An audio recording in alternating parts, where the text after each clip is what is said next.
Welcome to the Slop Farm. Enjoy the video. You start by opening Photopea and importing the image. Make sure you duplicate the background so you can always revert.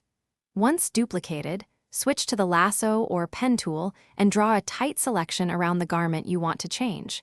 You should include a bit of surrounding pixels for blending. Feather the selection 13px if edges look harsh.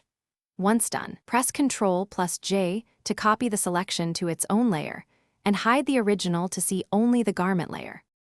You now import the new clothing graphic or texture as a layer above the copied garment.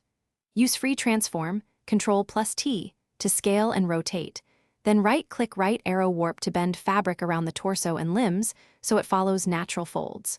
Once positioned, add a layer mask to the clothing layer and paint with a soft black brush to hide overlaps and reveal underlying details. Make sure to preserve seams and creases by masking rather than erasing, because masks let you refine later. You finish by matching color and lighting. Apply hue/saturation, curves, or color balance adjustment layers clipped to the clothing layer to match the scene.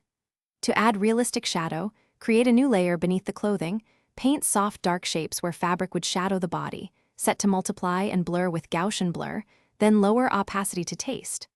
Once satisfied, merge visible or export. File right arrow export as right arrow PNG/JPG. If you see halos, make a 0.52px feather on the mask edge or check anti-aliasing in the transform step.